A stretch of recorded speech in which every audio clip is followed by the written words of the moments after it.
আমল নষ্ট হওয়ার অনেক কারণ, এর মধ্যে 11টি কারণ মনে রাখবো। 1 নাম্বার, আল্লাহর আয়াত অস্বীকার করলে আমল নামা বরবাদ। সূরা আলী ইমরানের 21-22 নম্বর আয়াতে আল্লাহ বলেন, ইন্নাল্লাযীনা ইয়াকফুরুনা বিআয়াতিল্লাহ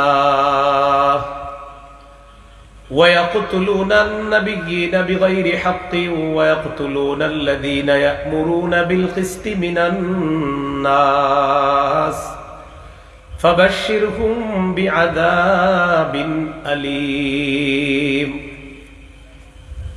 যারা আল্লাহর আয়াতকে অস্বীকার করে, যারা নবীদেরকে অন্যায়ভাবে হত্যা করে, যারা তাদেরকে হত্যা করে, যারা মানুষকে ন্যায়ের আদেশ করে, নবী আপনি তাদেরকে যন্ত্রণাদায়ক শাস্তির সুসংবাদ জানায় দেন।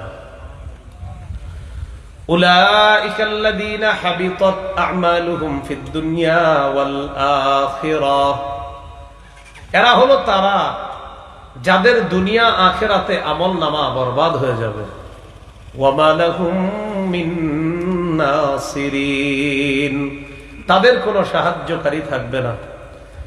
আয়াত থেকে শিখলাম, কেউ যদি আল্লাহর আয়াতকে অস্বীকার করে তার আমল নামা বরবাদ হয়ে যাবে। আমল নামা নষ্ট হওয়ার 2 নাম্বার কারণ, কেউ যদি পরকালকে অস্বীকার করে তার যত ভালো আমল আছে সব বরবাদ। সূরা আরাফের 147 নম্বর আয়াত আল্লাহ বলেন, ওয়াল্লাযীনা কাযযাবু বিআয়াতিনা ওয়া লিকাইল আখিরাতি হাবিতাত আ'মালুহুম। যারা আমার আয়াতগুলোকে অবিশ্বাস করে, যারা আখিরাতের সাক্ষাৎকে অবিশ্বাস করে, তাদের আমল নামা বরবাদ। অনেক মানুষ আছে যারা আখিরাতের বিষয়গুলো আবার ব্যাখ্যা সাপেক্ষে বিশ্বাস করে। কি সাপেক্ষে? ব্যাখ্যা। এটা কেমন? তার ব্যাখ্যায় যতটুকু আখিরাতের বিষয় ধরে একটু স্বীকার করে, বাকিটা অস্বীকার করে। যেমন অনেক স্বঘোষিত আহলে কোরআন, তাদের দাবি হলো কবরে আযাব বলতে কিছু নেই। কবরে আযাব বলতে, অথচ রাসূলুল্লাহ সাল্লাল্লাহু আলাইহি সাল্লাম 2 কবরের পাশ দিয়ে যাচ্ছে। যাওয়ার সময় নবীজি বললেন, ইন্নাহুমা লা ইউআযাবান। নবীজি বললেন, এই 2 কবরে আযাব দেওয়া হচ্ছে। ওয়া মা ইউআযাবানি ফি কাবীর, এই 2 কবরে বড় কোনো অপরাধে আযাব দেওয়া হচ্ছে না। আম্মা আহাদুহুমা ফাকানা লা ইস্তাতিরু মিনাল বাউল। 2 কবরের 1 কবরে আযাব হওয়ার কারণ হলো এই ব্যক্তি প্রস্রাবের ব্যাপারে সতর্কতা অবলম্বন করত না। প্রস্রাবের সময় চারপাশে ঢেকে ঢুকে একটু বসবে, এরকম অবলম্বন করত না। অথবা প্রস্রাবের ছিটা ফোটার ব্যাপারে একটু সতর্কতা অবলম্বন, এই কারণে তার কবরে আযাব হচ্ছে। ওয়া আম্মাল আখারু ফাকানা ইয়ামশি বিন নামিমা। আরেক কবরে আযাব হচ্ছে চুগলখড়ি করার কারণে। এখন আপনারা বলেন, কবরে আযাব হচ্ছে নবী বলতেছেন, তো কবরের আযাব সত্য কিনা? এই অংশ অনেকে ব্যাখ্যা সাপেক্ষে অস্বীকার করে, কয় না, কবরে আযাব বলতে কিছু নাই। তাদের দাবি হলো কোরআনে এই জাতীয় কোনো কথা নাই, তাই কবরের আযাব বিশ্বাস করে না। অথচ কোরআনেই আছে কবরে যে আযাব হবে। ঘটনা হলো পুরা কোরআন পড়ে নাই, বা ওই আয়াত পর্যন্ত যায় নাই যে আয়াতে আছে কবরে আযাব হবে। 24 পারা সূরা মুমিনের মধ্যে আল্লাহ বলেন, আন-নারু ইউরাদুনা আলাইহা গুদুওয়ান ওয়া আশিয়া। ফেরাউনের বাহিনীকে সকাল সন্ধ্যা আগুনের সামনে উপস্থিত করা হবে। কবরে জগতে আছে ফেরাউনের বাহিনী, আলমে বরজখ। এই কবরের জগতে ফেরাউনের বাহিনীকে সকাল সন্ধ্যায় আগুনের সামনে উপস্থিত করা হবে, আগুনের সামনে পেশ করা হবে। তাহলে বলেন তো, কবরের জগতে আগুনের সামনে পেশ করা হবে, এই কথাটা কি হাদিসের না কোরআনের? ওই যে কোরআনের এই আয়াতটা পড়ে নাই। তো আমি আবার সব শ্রেণীর প্রতি ভালো ধারণা রাখি। যারা কোরআন গবেষক তাদের প্রতি আমি বলেছি ভালো ধারণা রেখে আমি আপনারা সম্ভবত এতটুকু এখনো আসেন নাই, গবেষণা চলতেছে এখনো। তো এই জায়গায় আসলে হয়তো যখন বলবে ঠিক আছে, তো এখনো পর্যন্ত যেহেতু গবেষণা এতটুকু আসে নাই, তো এই জন্য দাবি হলো কবরে আযাব বলতে কিছু নেই। নাউজুবিল্লাহ। তো আখিরাতের ব্যাপারটা যারা অস্বীকার করবে তাদের আমলনামা ভালো কাজ সব বরবাদ হয়ে যাবে। 3 নাম্বার, এটা আমার সাথে একটু বললেন বাংলাটা, প্রদর্শন প্রিয়তা।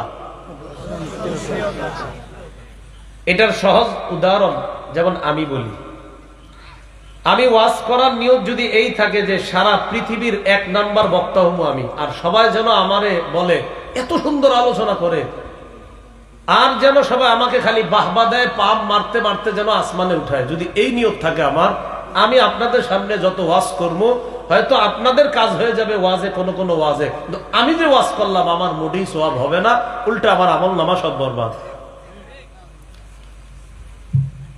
প্রদর্শনের উদ্দেশ্যে কোনো আমল করলে আমল নামা বরবাদ।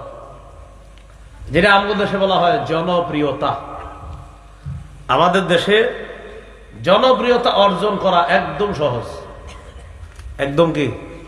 একদম ঘরে বৈশা সুন্দর একটা ভিডিও বানাইবেন, কালকে আপনি হিট হিট পুরাই হিট। তো 3 নাম্বার প্রদর্শন প্রিয়তা, প্রদর্শনের উদ্দেশ্যে আমাকে বাহবা দিবে, আমি এই সম্মান কুড়ানোর নিয়তে আমি এই কাজ করতেছি, আমল নামা বরবাদ। রমজানে যারা আমল করেছি আমরা আশাবাদী আল্লাহর জন্যই করেছি, ভবিষ্যৎ জীবনে সব আমল আল্লাহর জন্যই করবো ইনশাআল্লাহ। সূরা হুদের 15-16 নম্বর আয়াতে আল্লাহ বলেন, আপনি বসেন অনেক কষ্ট হচ্ছে। মান কানা ইউরিদুল হায়াতাদ দুনিয়া ওয়া যিনাতাহা নুওয়াফি ইলাইহিম আ'মালাহুম ফিহা ওয়া হুম ফিহা লা ইউবখাসুন। যে ব্যক্তি দুনিয়া চায় আর দুনিয়ার চাকচিক্য চায়, আল্লাহ বলেন আমি তাদেরকে পরিপূর্ণ দিব। চাইতেছো না তুমি জনপ্রিয়তা, কত চাও সব দিব, নাও সব নিয়ে নাও। এরপরে কি বলে দেখেন, উলাইকাল্লাযীনা লাইসা লাহুম ফিল আখিরাতি ইল্লান নার। আখিরাতে তাদের জন্য আগুন ছাড়া আর কিছুই থাকবে না। কি ছাড়া? আগুন ছাড়া আর কিছুই থাকবে না। وَحَبِطَ مَا صَنَعُوا فِيهَا وَبَاطِلٌ مَا كَانُوا يَعْمَلُونَ। তারা যত আমল করেছে দুনিয়াতে সব বরবাদ, আর তাদের আমল নামা সব বাতিল বলে সাব্যস্ত হবে। আল্লাহ আমাদের ছোট বড় সবগুলো আমল আল্লাহকে খুশি করার জন্য যেন করতে পারি, আল্লাহ তৌফিক দান করেন। তাহলে 1 নাম্বার আমল বরবাদির কারণ আল্লাহর আয়াত অস্বীকার করা, 2 নাম্বার আখিরাত অস্বীকার করা, 3 নাম্বার প্রদর্শনের উদ্দেশ্যে আমল করলে আমল নামা বরবাদ, 4 নাম্বার শিরিক করা। কি করা? শিরক করা। এই এলাকার একজন 30টা রোজা রাখছেন, রোজা রাখার পর ঈদের দিন আপনার আব্বার কবর জিয়ারত করতে গেছেন, এটা তো মাশাআল্লাহ ভালো, কবর জিয়ারত তো অবশ্যই ভালো কাজ। আপন আব্বার কবর জিয়ারত করার পর এরপরে আরেক আব্বার কবর জিয়ারত করতে গেছেন, না এটা হাসির না, হইতে পারে বাবার মর্যাদা দেই না আমরা অনেককে, হইতে পারে এরকম। তো আপনার আব্বার কবরটা জিয়ারত করলেন, মাশাআল্লাহ ভালো। তো আরেকটা কবর জিয়ারত করতে গেছেন, এদিক সেদিক তাকায়া ছোট্ট করে একটা সিজদা দিয়েছেন। কেন? যেত কেউ না দেখে আপনাকে। আপনার না দেখলে কি আর দেখলে কি কেউ? কে দেখছে? আল্লাহ। শেষ, সব শেষ। আপনার রমজানের সওয়াবটা দিবে কে? আর আপনি যে ছোট্ট করে সিজদা দিয়েছেন এটা দেখছে কে? তো আপনি এনে কেউ দেখলে কি না দেখলে কি, যিনি আপনার সওয়াব দিবে তিনি তো দেখছে। শিরক করলে আমল নামা সব বরবাদ। আল্লাহ এই ধমক কাকে দিয়েছে জানেন? রাসূলুল্লাহ সাল্লাল্লাহু আলাইহি সাল্লাম। এই যে শিরক করলে আমল বরবাদ, নবীজিকে বলছে।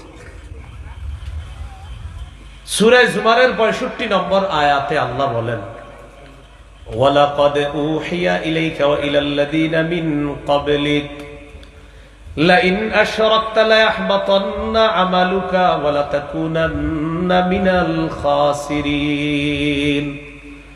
আপনার প্রতি আর আপনার পূর্ববর্তীদের প্রতি এই মর্মে ওহী প্রেরণ করা হয়েছে, যদি আপনি শিরক করেন, বলেন না একটু সবাই, যদি আবার যদি কাকে বলতেছে, হ্যাঁ, যদি আপনি শিরক করেন, লা ইয়াহবাতান্না আমালুকা, অবশ্যই অবশ্যই আপনার আমলনামা সব বরবাদ হয়ে যাবে। নবীদের তো আমলের শেষ নাই, নবীদেরকে আল্লাহ এই কথা বলে, আমাদের তো আমলই নেই, তা আমরা শিরক করলে অবস্থাটা কি হবে? এই জন্য আল্লাহর কাছে দোয়া করবেন, আল্লাহ আমি যেন স্বপ্নেও শিরিক না করি। স্বপ্নে শিরক যদি হয় না তো আপনার কোনো গুনাহ হবে না, কিন্তু দোয়া করে বলবেন আল্লাহ জাগ্রত অবস্থায় তো মাবুদ শিরিক যেন না করি, আল্লাহ আমি স্বপ্নেও যেন শিরিক না করি। অর্থাৎ গুরুত্ব দিবেন যে আল্লাহ জানা অজানা শিরিক থেকে জাগ্রত অবস্থায় তো আপনি বাঁচাবেন, স্বপ্নেও যেন শিরিক না করি। তাহলে শিরক করলে আমলনামা বরবাদ। আমলনামা বরবাদির 5 নাম্বার কারণ, আল্লাহর দ্বীনকে অস্বীকার করলে আমলনামা বরবাদ। সূরা মুহাম্মদের 9 নম্বর আয়াতে আল্লাহ বলেন, যালিকা বিআন্নাহুম কারিহু মা আনজালাল্লাহ ফাআহবাতা আ'মালাহুম। তাদের ব্যর্থতার কারণ হলো এই, কারিহু তারা অপছন্দ করেছে, মা আনজালাল্লাহ আল্লাহ যা নাজিল করেছেন এটা তারা অপছন্দ করেছে, ফলে আল্লাহ তাদের আমলনামা সব বরবাদ করে দিয়েছে। আপনাদের এলাকার বা আমাদের মধ্যে কেউ নামাজ রোজা হজ যাকাত সব বিশ্বাস করে, শুধু সুদের বিধানটা তার পছন্দ না। কিসের বিধান? সুদের বিধানটা এসে কয় ব্যবসায়ও লাভ হয়, সুদেও কি হয়, কয় দোনো। ইন্না লিল্লাহি ওয়া ইন্না ইলাইহি রাজিউন। মাইক তো চলে, তো বলবো সুদে লাভ হয়, ব্যবসায়ও লাভ হয়, একটু খুব বুঝেন, দোনোটাই লাভ। আচ্ছা সুদ কেন হারাম?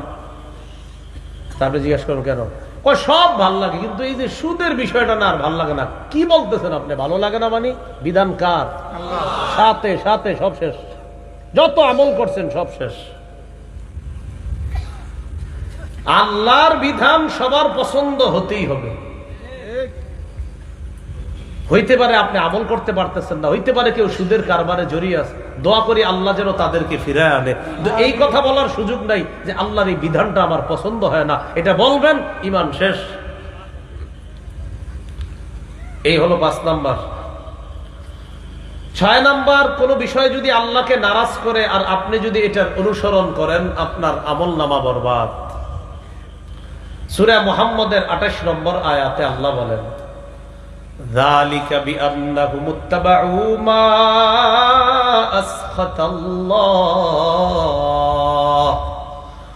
ওয়া কারিহু রিদওয়ানাহু ফাআহবাতা আ'মালাহুম।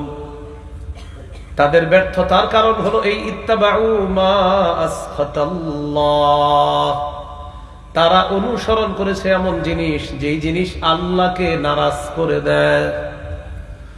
ওয়া কারিহু রিদওয়ানা, আল্লাহর সন্তোষজনক বিষয়কে তারা অপছন্দ করেছে। ফাআহবাতা আ'মালাহুম, ফলে আল্লাহ তাদের আমলনামা বরবাদ করে দিয়েছে। নাউযুবিল্লাহ। আল্লাহকে নারাজ করে কোন জিনিস, ওই জিনিসের অনুসরণ করলে আমলনামা বরবাদ। 7 নাম্বার, আল্লাহর রাস্তায় কোনো মুমিনরে বাধা দিয়েন না। নিজে ভালো কাজ করতে পারেন না, দোয়া করি ভবিষ্যতে কইরেন, কিন্তু যারা ভালো কাজ করে তাদেরকে বাধা দিবেন না। যারা ভালো কাজ করে, যেমন আজকের মাহফিলটা, হইতে পারে আপনার মন চাইতেছে না মাহফিলটা না হোক, এটা আপনার মন চাইতে পারে, তো এটা একটা ভালো কাজ কিনা? আপনি ঘরে বসে থাকেন, যারা করতেছে এদেরকে করতে পারেন, আপনার মন চাইতেছে না, আচ্ছা হ্যাঁ এটা করে কেন, ঠিক আছে আপনি ঘরে থাকেন, সমস্যা নাই, তো আপনি ঘুমায় থাকেন, কিন্তু যে করতেছে তাকে এই কাজে বাধা দিয়েন না। আপনার ঘরের পাশেই মসজিদ, ঘটনাচক্রে আপনি মসজিদে যান না, দোয়া করি আপনি খুব তাড়াতাড়ি মসজিদে যাবেন ইনশাআল্লাহ। কিন্তু এক ব্যক্তি আপনার বাড়ির সামনে দিয়ে মসজিদে যায় কেন? কহের জুতার আওয়াজে আমার ঘুম নষ্ট হয়। মানে একটা কারণ পাইতেই বুঝছো, একটা কারণ দেখাই দিচ্ছে। তো বলছিলাম নিজে ভালো কাজ করতে পারেন না, সবাই মিলে দোয়া করব আল্লাহ যেন ভালো কাজ আপনাকে দিয়ে করায়, কিন্তু যে ভালো কাজ করে আল্লাহর হস্তে তাকে কখনো বাধা দিবেন না। তাহলে কি শিখলাম? নিজে ভালো কাজ করি আলহামদুলিল্লাহ, করি না দোয়া করি আল্লাহ যেন করার তৌফিক দান করেন, অন্যের ভালো কাজে আমি বাধা দিব না, আমরা বাধা দিব না ইনশাআল্লাহ। তাহলে আমাদেরকে আপনাদেরকে কেউ যদি কুবুদ্ধি দেয় সেরকম, এই অমুক এটা করতেছে, চল আমরা গিয়ে কিছু বলি, আপনি বলবেন দেখো ভালো কাজ করতেছে করতে দাও, তুমি পারো না বসে থাকো, আমি পারতেছি না বসে থাকি, যে করতেছে তারে করতে দাও। সূরা মুহাম্মদের 32 নম্বর আয়াতে আল্লাহ বলেন, ইন্নাল্লাযীনা কাফারু ওয়া সাদ্দু আন সাবিলিল্লাহ ওয়া শাক্কুর রাসূলা মিন বা'দি মা তাবায়্যানা লাহুমুল হুদা লা ইয়াদুররুল্লাহা শাইআ ওয়া সায়ুহবিতু আ'মালাহুম। যারা কাফের, যারা মানুষকে আল্লাহর রাস্তায় বাধা দেয়, হেদায়েত তাদের সামনে স্পষ্ট হওয়ার পরেও যারা রাসূলের বিরোধিতা করে, এরা কোনোদিনও কিছুতেই আল্লাহর কোনো ক্ষতি করতে পারবে না, উল্টা আল্লাহ তাদের আমলনামা বরবাদ করে দিবে। নাউজুবিল্লাহ, তাদের আমল আল্লাহ নষ্ট করে দিবে। 8 নাম্বারটা একটু সবাই বলি চলেন, বলেন আল্লাহর সাথে নবীর সাথে বেয়াদবি করলে আমলনামা বরবাদ। সূরা হুজুরাতের 2 নম্বর আয়াতে আল্লাহ বলেন, ইয়া আইয়ুহাল্লাযীনা আমানু লা তারফাউ আসওয়াতাকুম ফাওকা সাওতিন নবী ওয়া লা তাজহারু লাহু বিল কওলি কাজহরি বা'দিকুম লিবা'দিন আন তাহবাতা আ'মালুকুম ওয়া আনতুম লা তাশউরুন। হে ঈমানদারগণ, তোমরা তোমাদের আওয়াজ নবীর আওয়াজের উপর উঁচু করবা না। তোমরা একজন আরেকজনের সামনে যেমন জোর গলায় কথা বলো, এইভাবে নবীর সাথে এইভাবে কথা বলবা না। এই আয়াত থেকে বোঝা যায় যারা বড়, নবীর সামনে জোর গলায় কথা বলাটা আল্লাহ অন্যায় বলে সাব্যস্ত করেছেন। নবীর ওয়ারিস আলেম যারা, উলামায়ে কেরাম যারা, তাদের সামনেও যদি আজাইরা জোর গলায় কথা বলা হয়, এটাও বেয়াদবি হিসেবে সাব্যস্ত হবে। ওলামায়ে কেরাম, আপনারা মাঝে মাঝে চিন্তা যান, অমুক হুজুর এত জোরে ওয়াজ করে কেন, এরকম রাগন না? বলেন তো অনেকে দাম যে উনি এত জোরে কথা বলে কেন? যিনি জোরে বলে এটা হাদিস দ্বারা প্রমাণিত, উনি যে জোরে বলে আপনি জানেন না, এই জন্য না আপনার ঠিক আছে। যিনি আস্তে ওয়াজ করে তো ঠিক আছে, ওইটা আপনার ভালো লাগে। যিনি জোরে ওয়াজ করে হইতে পারে যে না হুজুর জোরে ওয়াজ করবে কেন, কিন্তু আগে জানতে হবে আপনার উনি যে জোরে ওয়াজ করে এটা হাদিসে আসেনি। মুসলিম শরীফের বর্ণনায় আছে, কানা রাসূলুল্লাহ সাল্লাল্লাহু আলাইহি ওয়াসাল্লাম ইদা খাতাবা, নবী যখন খুতবা দিতেন, ভাষণ দিতেন, আলা সাউতুহু, নবীর আওয়াজ উঁচু হয়ে যেত, ওয়াশতাদ্দা গদবুহু, রাগে চেহারা লাল হয়ে যেত। তো রাসূল রাগ করতেন কেন? কান্নাহু মুনজিরু জাইশিন, যেন কোন দলকে নবী সতর্ক করতেছে, এই শোনো, এই শোনো। জাতির মাঝে এরকম দুই একজন আলেম থাকা দরকার, যারা জাতিকে জোর গলায় সতর্ক করবে। আমরা অপেক্ষায় আছি এরকম একজন, ইনশাআল্লাহ চিরে আসবে, আসবে ইনশাআল্লাহ। তো আপনি যেটা বললাম আর কি, আপনি পারতেছেন না যেটা, চুপ থাকেন। কিন্তু যিনি একটা ভালো কাজ করে, ওই কাজটার ব্যাপারে সমালোচনা করার আগে জানবেন আগে যে ওনার কাজটা সঠিক কিনা। যদি সঠিক হয় সেখানে তো আপনি কথা বলতে পারেন না, যদি সঠিক হয়। আল্লাহ আমাদেরকে বুঝার তৌফিক দান করেন। তো 8 নাম্বার যে বিষয়টা, আল্লাহ রাসূলের সাথে বেয়াদবি না করা। তো আল্লাহ বলেন, তোমরা নবীর আওয়াজের উপর আওয়াজ উঁচু করবা না, জোর গলায় কথা বলবা না। আনতাহবাতা আ'মালুকুম ওয়া আনতুম লা তাশউরুন, তোমরা জানতেও পারবা না তোমরা এরকম বেয়াদবি করলে তোমাদের আমলনামাগুলো যে নষ্ট হয়ে যাবে, তোমরা জানতেও পারবা না। এই যুগে নবীর সাথে বেয়াদবি করা মানে নবীর ব্যাপারে ব্যঙ্গ করা, নবীর ব্যাপারে কোনো কার্টুন আর্ট করে আল্লাহ রসুলকে অপমান করার চেষ্টা করে মুসলমানদের হৃদয়কে ক্ষত বিক্ষত করা। রসুলের সাথে এই জাতীয় বেয়াদবি যারা করবে, এই বেয়াদবিকে যারা সমর্থন করবে, ওই সমর্থনকারী কোনো মুসলমানও যদি হয়, সেও নবীর সাথে বেয়াদবি করার গুনাহের মধ্যে শামিল হবে। কারণ আমার রাসূল নবীজির প্রশ্নে আমরা সবাই এক মুসলমান। নবীজির প্রশ্নে মুসলমানদের একটাই পরিচয়, মুসলমান। এই জন্য আল্লাহ রসুলের ইজ্জত নিয়ে কথা বলা এটা বেয়াদবি। রসুলের ইজ্জত নিয়ে কথা বললে যারা তাদের সমর্থন করবে, এটাও বেয়াদবি। তাহলে আল্লাহ রসুলের ইজ্জত নিয়ে অনেকে দেখবেন কিছুদিন পর পর, বিশেষ করে ডেনমার্ক আরো কয়েকটা দেশ আছে, এক কাজে এগুলো কয়েকদিন পর পর একটা কার্টুন বানাবে আর মুসলমানদেরকে আঘাত করে। আল্লাহ আমাদের সকলকে সঠিক বুঝ দান করেন। তো যে বিষয়টা বলতেছিলাম, আল্লাহ রসুলের সাথে বেয়াদবি করলে আমল নামা বরবাদ।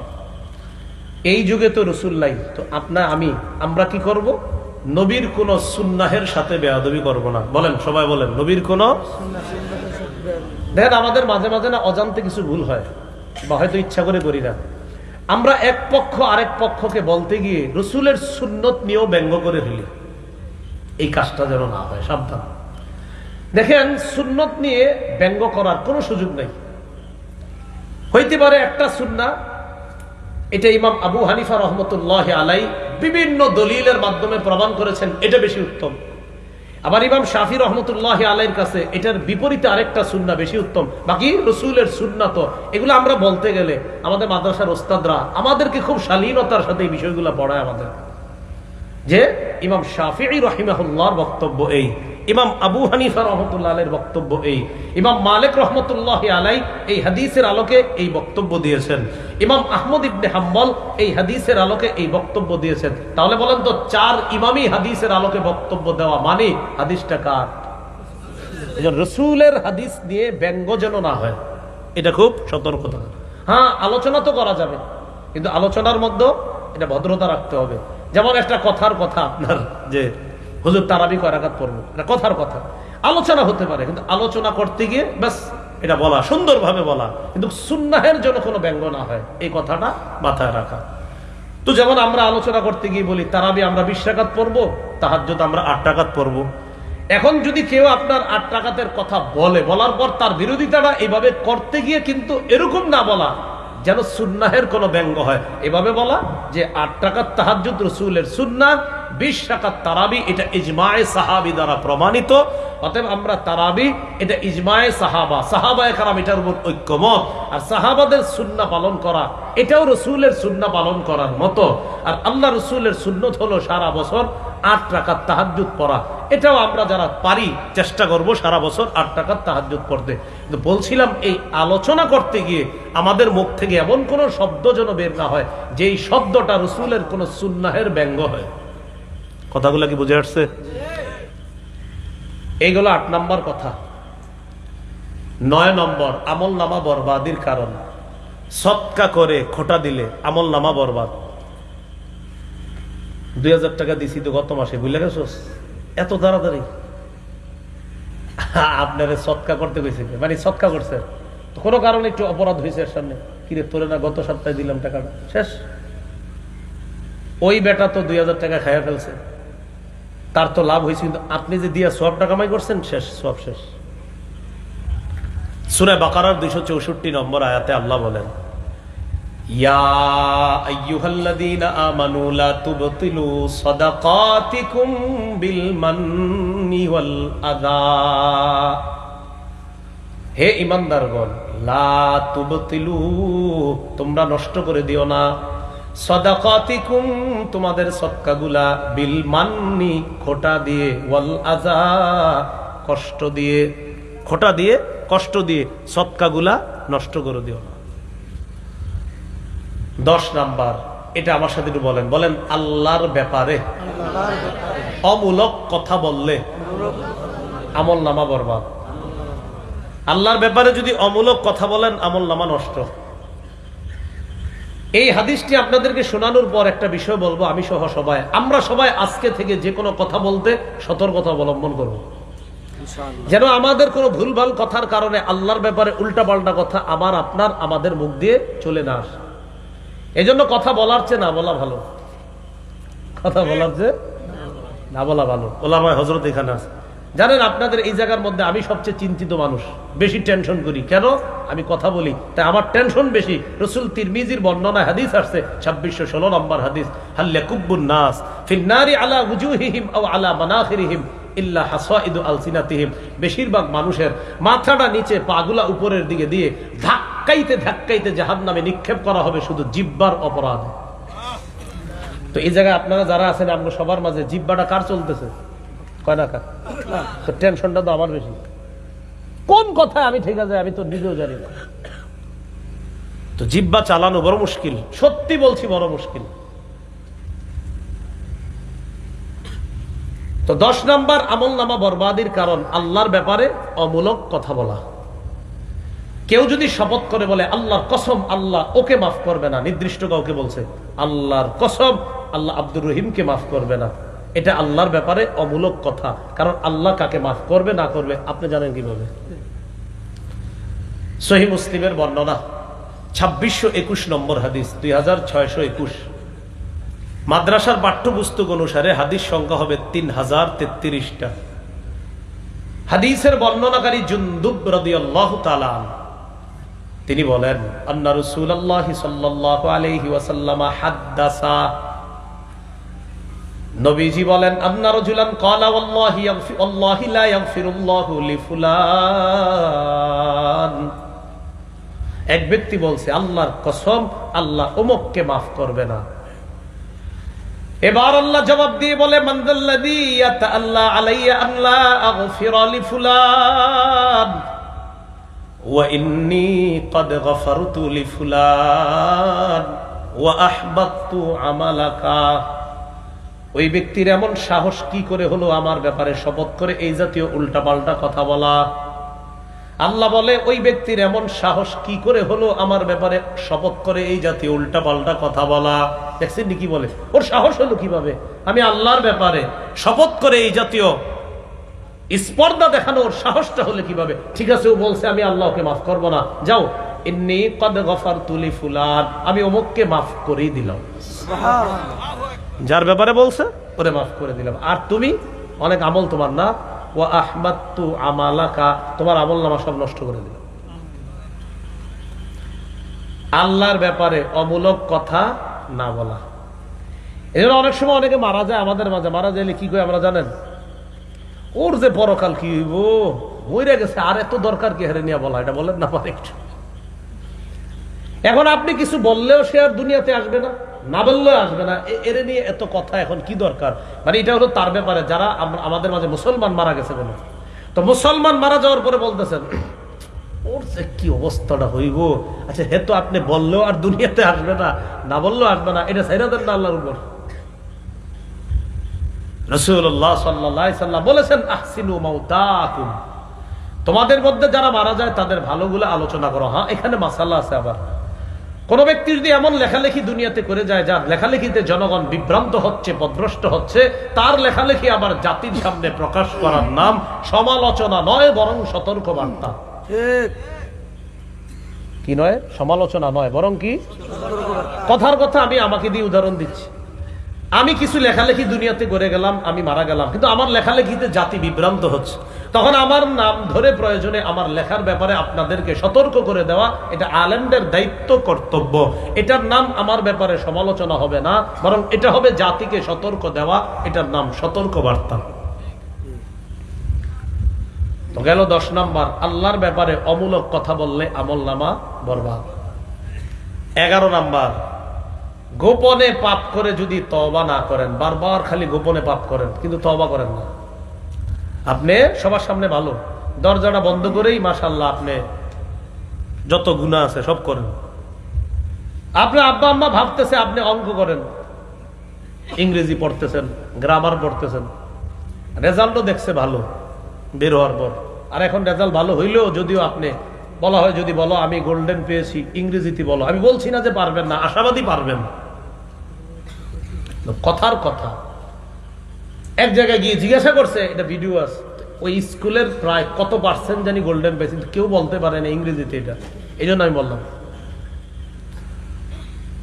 কিন্তু আমাদের মাদ্রাসার ছাত্র যারা, আমাদের মূল বিষয় আরবি, তো আমাদেরকে জিজ্ঞাসা করেন, বেশিরভাগ বলে দিতে পারবে আরবিতে যে আমি এই হয়েছে। সেটা আমি বললাম আর কি, যে ওই শিক্ষার আলোকে। এখন আপনি দরজার আড়ালে গুনাহ করতেছেন, গোপন গুনাহ বারবার করতেছেন। জাতির সামনে আপনার আমলের পাহাড়, দরজার আড়ালে যে আপনি কি করতেছেন, ভয়ঙ্কর অপরাধ, কিন্তু মাপ চান না আল্লাহর কাছে। ইবনে মাজার 4245 নম্বর হাদিসের বর্ণনা, রাসূলুল্লাহ সাল্লাল্লাহু আলাইহি সাল্লাম বলেন, লা আ'লামান্না আকওয়ামান মিন উম্মতি ইয়াতুনা ইয়াওমাল কিয়ামাতি বিহাসানাতিন আমসালি জিবালি তিহামাতা বাইদা। আমি আমার উম্মতের এমন এক দলকে চিনি যারা কিয়ামতের ময়দানে তিহামা এলাকার সাদা পাহাড়ের মতো, বিশাল বড় পাহাড়ের মতো আমলের পাহাড় নিয়ে কিয়ামতের মাঠে উপস্থিত হবে। তাহলে আমলের পাহাড় নিয়ে উপস্থিত হওয়ার পর নবীজি বলেন, ফায়াজআলুহাল্লাহু হাবাআম মানসুরা। আল্লাহ তাদের এই পাহাড়ের মতো আমলের পাহাড়, এই পাহাড়গুলা অদেখা বিক্ষিপ্ত ধুলি কণার মতো বানায়া দিবে। পাহাড় পরিমাণ আমল আল্লাহ টুকরা টুকরা করে না দেখা বিক্ষিপ্ত ধুলি কণার মতো বানায়া দিবে, দেখাও যাবে না, উঠতে থাকবে এইগুলা। সাহাবায়ে কেরাম অবাক হয়ে গেলেন, পাহাড়ের মতো আমল হয়ে যাবে ধুলার মতো, হুজুর এরা কারা একটু বলেন তো? নবীজি বলেন, তারা দেখতে তোমাদের মতো, তোমাদের শরীরের যেমন চামড়া তাদের শরীরেও চামড়া আছে। ইয়াখুযুনা বিল্লাইলি কামা তাখুযুনা, তারাও রাতের বেলা আমল করে, তোমরাও যেমন আমল করো। হাত্তা ইযা খালাউ বিমাহারিমিল্লাহ, যখন গোপনে যায়, আড়ালে যায়, নির্জনে যখন হারাম জিনিস দেখে, হারাম, ওই হারামের মধ্যে তারা লিপ্ত হয়ে যায়। এত বেশি পরিমাণ হারাম করছে, ওই হারামের কারণে তাদের আমলগুলো আল্লাহ কিয়ামতের ময়দানে না দেখা বিক্ষিপ্ত ধুলি কণার মতো বানায়া দিয়া তাদের এই পাহাড় পরিমাণ আমল আল্লাহ নষ্ট করে দিবে। তওবা করে নাই। এই জন্য গোপনে যারা পাপ করছেন এই মুহূর্তে কাউরে বলা দরকার নাই, চুপে চুপে তওবা করে ফেলেন, কাউরে বললেন না, কারণ গুনাহের সাক্ষী বানানো ঠিক না। আপনি নিজে নিজে তওবা করে ফেলেন যে আমি তো গোপনে গোপনে এই পাপগুলা করি, যা এই জায়গার আলেমরাও জানে না, আমার আম্মাও জানে না, আমার আব্বাও জানে না, আমার ভাই জানে না, আমার বন্ধুরা জানে না, কাউকে জানানোও দরকার নাই, চুপে চুপে তওবা করে নেন। তাহলে আমল নামা বরবাদির 11টা কারণ জানলাম।